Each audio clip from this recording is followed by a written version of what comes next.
Olá, irmãos e irmãs em Cristo Jesus. Vamos estudar a lição da Escola Sabatina? Hoje, nosso estudo de hoje é a lição 3, de Crescendo em Relacionamento com Deus. A lição 3, Orgulho e Humildade. Mas antes de eu falar sobre esse assunto, eu preciso da ajuda de vocês para se inscreverem no meu canal da Bíblia, ouvindo a voz de Deus, deixar o seu like, ativar o sininho das notificações para receberem meu vídeo e compartilhar meu vídeo para o maior número de pessoas o conteúdo do meu canal. Eu preciso da ajuda de vocês. Agora vamos orar pedindo a sabedoria de Deus na lição da Escola Sabatina. Querido Deus e Pai, nos dê sabedoria para nós entendermos a lição da Escola Sabatina. Teu Espírito Santo nos ilumine, Pai. Pai querido, abençoe os inscritos desse canal e abençoe também os que vão se inscrever, Pai. Perdoe os nossos pecados. É isso que eu lhe peço e lhe agradeço em nome de Jesus. Amém. Agora vamos à lição da Escola Sabatina, a lição 3, Orgulho e Humildade. E o verso áureo diz assim: porque todo o que se exalta será humilhado, o que se humilha será exaltado. Todos nós conhecemos pessoas com ego inflado, que acham que nunca estão erradas. Talvez você conheça alguém que sempre deseja estar no controle, que não aceita sugestões nem críticas construtivas, que vive em conflito com os outros e é especialista em rebaixar o que está ao redor. É fácil pensar em outras pessoas quando falamos disso, mas a pergunta mais importante é: e quanto a nós? Quando apontamos o dedo para os outros e negamos a presença do orgulho em nossa própria vida, acabamos enganando a nós mesmos. Todos nós lutamos contra o orgulho e já passamos por momentos em que sentimos vontade de parecer melhores do que os outros, no modo de falar, agir ou nos apresentar, porque no fundo acreditamos que somos superiores em algum aspecto. Alguém já disse que o orgulho nasce do desejo de provar que temos valor? Mas a verdade é que não precisamos disso. Somos valiosos porque fomos criados por Deus e Cristo morreu por nós. Então isso quer dizer que perante Deus nós somos todos iguais. Ninguém é melhor do que ninguém. Nesta semana, vamos refletir sobre como o orgulho pode afetar nosso relacionamento com Deus e com as pessoas, bem como o que a Bíblia ensina sobre a humildade diante dos outros e, acima de tudo, diante de Deus. Vamos aqui para a parte de domingo. Aprisionados pelo orgulho. Orgulho, quando você lê essa palavra, talvez pense em um líder político arrogante, em alguém rico ou famoso, ou até mesmo em um pavão orgulhoso. Em um pavão. Orgulho é a sensação de que somos melhores ou mais importantes do que os outros. De fato, o orgulho é um sentimento e não podemos nem devemos confiar nele. O orgulho teve início em Lúcifer, o querubim cobridor que servia a Deus de perto. Não sabemos exatamente quando ou como pensamentos egoístas surgiram em seu coração, mas sabemos que foi esse tipo de atitude que lançou o universo no que hoje chamamos de grande conflito. O caráter de Satanás se tornou o oposto do caráter de Deus. Vamos ler Isaías 14, verso 12 a 14. Olha que diz aqui, Isaías 14, verso 12 a 14. Como você caiu dos céus, ó estrela da manhã, da alvorada, como foi atirado à terra, você que derrubava as nações, você que dizia no seu coração: subirei aos céus, erguerei o meu trono acima das estrelas de Deus, eu me sentarei no monte da Assembleia, no ponto mais elevado do Monte Santo, subirei mais alto que as mais altas nuvens e serei como Altíssimo. Então, Lúcifer, que hoje é Satanás, ele colocou o orgulho em seu coração. Lúcifer adorou a Jesus por inveja. Lúcifer queria adoração para ele. Lúcifer, ele queria governar no lugar de Deus. Mas o que aconteceu com Lúcifer? Quais foram as suas consequências que ele teve? Ele foi expulso do céu por causa do seu orgulho. Ele escolheu isso para ele. E a consequência foi que ele foi expulso. Então Lúcifer hoje está aqui nessa terra, querendo levar mais pessoas para ele. Continuando. Como resultado disso, o mundo tem sofrido as consequências do pecado, desde o momento em que Satanás plantou dúvidas na mente de Adão e Eva e os levou a amar a si mesmo e confiar mais no eu do que em Deus. Então nós temos que tirar o nosso eu. Eu posso, eu consigo. Satanás, o que ele fez? Ele fez Adão e Eva acreditar no seu eu. E Adão e Eva caíram nas armadilhas de Satanás. Que eles comeram do fruto proibido. E qual foi as consequências que Adão e Eva teve? Eles foram expulsos do jardim do Éden. Pergunta de número 1. Quais são os 3 ensinos principais sobre o orgulho e o amor ao mundo? Em 1 João 2, 15 a 17. Vamos ler. 1 João, pegue a sua Bíblia, abra aí e vamos ler comigo o texto. Acompanhe aí comigo. Abra aí 1 João, lá nas cartas, 1 João, capítulo 2, verso do 15 a 17. Vamos lá. Olha aqui o título. Não se deve amar o mundo. Verso 15. Não ame o mundo, nem o que nele há. Se alguém ama o mundo, o amor do Pai não está nele. Então, quem ama o mundo, quem faz as vontades do mundo, o amor do Pai, o amor de Deus não está nessa pessoa. Porque Deus não está nesse mundo. Se você faz as coisas do mundo, o amor de Deus não está em você. 16. Pois tudo que há no mundo, a cobiça da carne e a cobiça dos olhos, é a ostentação dos bens. Não provém do Pai, mas do mundo. O mundo e a sua cobiça passam, mas aquele que faz a vontade de Deus permanece para sempre. Então, a cobiça da carne, a cobiça desse mundo, a cobiça da carne, tudo passa, tudo acaba. Mas quem faz a vontade de Deus permanece.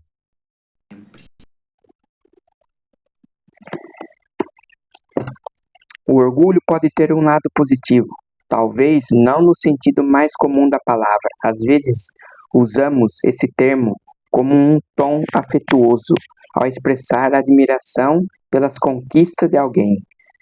Tenho tanto orgulho de você, mas é importante entender que buscar a excelência é reconhecer com gratidão os dons que Deus nos deu. Não é, por si só, sinal de orgulho.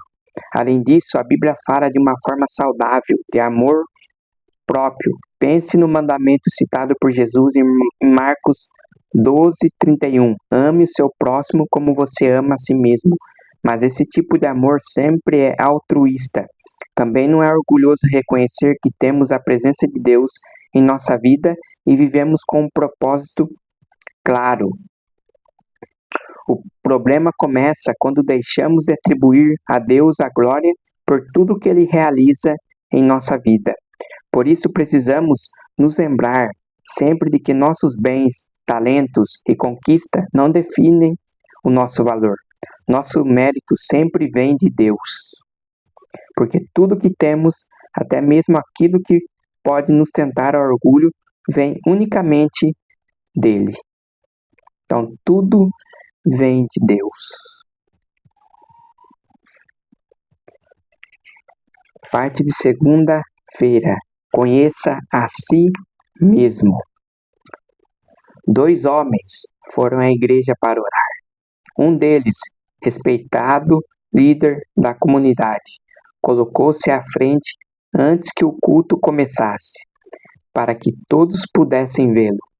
Em voz alta, ele agradeceu a Deus a santidade que enxergava em si mesmo. O outro homem, um homem desprezado pela sociedade, ficou nos fundos da igreja. Seus olhos estavam cheios de lágrimas, pesados pelo fardo do pecado. Em um canto mais afastado, caiu de joelhos e sussurrou, em desespero: Senhor, tenha misericórdia de mim, pois sou pecador. Pergunta de número 2. Leia Lucas 18, de 9 a 14. O que você pensa sobre esses 2 homens? O que Jesus pensava? Que lição importante esse texto ensina a todos nós? Vamos, acompanhe comigo aí na Bíblia. Vamos ler Lucas 18, do 9 a 14. Lucas 18, do 9 a 14. A parábola do fariseu e do publicano. Verso 9. Há alguns que confiavam em sua própria justiça e desprezavam os outros. Jesus contou essa parábola. 2 homens subiram ao templo para orar. Um era fariseu e o outro publicano. O fariseu em pé orava no íntimo: Deus, eu te agradeço porque não sou como os outros homens, ladrões, corruptos, adúlteros, nem mesmo como este publicano. Jejuo 2 vezes por semana, dou dízimo de tudo quanto ganho. Mas o publicano ficou à distância. Ele nem ousava olhar para o céu, mas batendo no peito, dizia: Deus, tenha misericórdia de mim, que sou pecador. Eu digo que este homem, e não outro, foi para casa justificado diante de Deus. Pois quem se exalta será humilhado, e quem se humilha será exaltado. Agora a pergunta que eu faço: quem que estava se exaltando aqui nessa parábola? Quem que estava sendo orgulhoso aqui nessa parábola? Quem que é? O fariseu estava se exaltando, ele estava se glorificando perante os outros. Enquanto o publicano, ele nem se ousava a olhar para o céu. Ele nem ousava, porque ele estava pedindo a misericórdia de Deus. Ele falou para Deus: Senhor, tenha misericórdia de mim porque eu sou pecador. Esse publicano, ele foi exaltado por Deus. Ele foi justificado por Deus, porque ele reconheceu o seu pecado. Ele reconheceu que ele precisa de Deus. Enquanto o fariseu, ele se orgulhou, ele se exaltou. Então, o orgulho, nós temos que pedir a Deus para Deus tirar esse orgulho de nós. É muito fácil cair na tentação de querer se engrandecer. Às vezes isso se torna quase automático e queremos que os outros saibam de nossas conquistas e qualidades. Mas, diante do céu, essas coisas não fazem diferença alguma para a nossa reputação. Na verdade, o efeito é exatamente o oposto do que imaginamos, porque todo o que se exalta será humilhado, mas o que se humilha será exaltado. Lucas 18, 14. Jesus também nos aconselhou a ocupar o lugar mais simples e deixar que o anfitrião, se quiser, nos honre diante dos outros. O reino que Jesus nos apresenta é contrário da lógica humana. Cristo só pode salvar quem reconhece ser pecador. Então eu digo para vocês, Cristo só pode salvar quem reconhece ser pecador. Aquele publicano ele foi salvo, porque ele reconheceu que ele era pecador. Nós também temos que nos reconhecer que nós precisamos de Jesus, porque somos pecadores. Só Jesus pode nos purificar de todos os nossos pecados. Quando reconhecemos nossa real condição de pecadores e nossa profunda necessidade de Cristo, podemos nos aproximar dele com a certeza da promessa. Se confessarmos os nossos pecados, ele é fiel e justo para nos perdoar os pecados e nos purificar de toda injustiça. 1 João 1,9. Quanto mais nos aproximamos de Cristo, mais claramente enxergamos nossa pecaminosidade e indignidade. Só de um modo o verdadeiro conhecimento de si mesmo pode ser alcançado. Precisamos olhar a Cristo, não conhecê-lo, que dá aos seres humanos uma tão alta ideia de sua própria justiça. O que Deus pensa do orgulho? A Bíblia não poderia ser mais clara. Deus se opõe aos orgulhosos, mas concede graça aos humildes. Na parábola, a quem Deus concedeu graça? Ao publicano. Porque ele reconheceu que ele precisava de Deus. Ele reconheceu, se humilhou perante Deus. Quem se humilha perante Deus, Deus o exalta.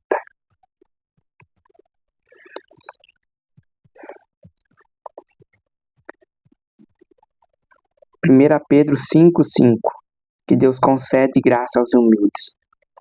Agora, reserve um momento para orar agora mesmo, pedindo a Deus que o humilhe debaixo de sua poderosa mão, que somente Ele o exalte no tempo certo. Ore a Deus pedindo isso. Vamos para a parte de terça-feira. Moisés, servo humilde. Que vamos ver a história de Moisés. Os grandes salões do palácio egípcio eram marcados por luxo, prazer e conforto, e Moisés foi educado em toda a ciência dos egípcios e era poderoso com palavras. Atos 7:22. Uma vida de poder, riqueza e prestígio estava a seu alcance. Porém, Moisés fez uma escolha completamente diferente. Como historiador, poeta, filósofo, general de exército e legislador, ninguém se iguala a ele. No entanto, apesar de ter o mundo a seus pés, ele teve força moral para recusar toda a riqueza, grandeza e fama, preferindo ser maltratado junto com o povo de Deus e usufruir prazeres transitórios do pecado.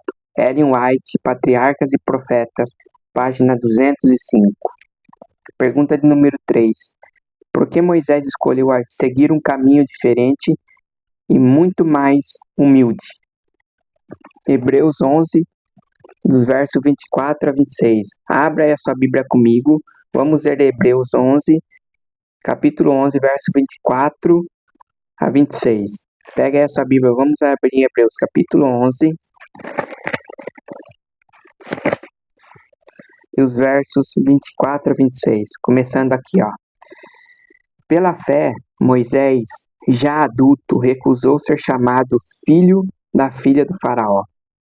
Olha o verso 25. Preferindo ser maltratado com o povo de Deus a desfrutar os prazeres do pecado durante algum tempo. Por amor de Cristo, considerou sua desonra uma riqueza maior do que os tesouros do Egito, porque contemplava a sua recompensa. Então Moisés, ele preferiu ser maltratado do que ficar com as riquezas do Egito. Moisés tinha tudo no Egito, mas ele preferiu ser maltratado, ser humilhado, porque Moisés sabia que tinha uma promessa de Deus aí. Deus estava usando Moisés para libertar o povo da escravidão. A humildade demonstrada por Moisés nas últimas décadas de sua vida é realmente impressionante, especialmente quando nos lembramos do homem poderoso que ele foi e de onde ele veio. No entanto, por causa de um ato precipitado pecaminoso, Moisés perdeu a autoconfiança e independência. Qual foi esse ato que Moisés cometeu? Precipitado. Vamos ver em Êxodo 12. Êxodo 12. Abre aí a sua Bíblia, vamos ver Êxodo 12. Êxodo 2, quer dizer, 2 verso 12. 2 verso 12.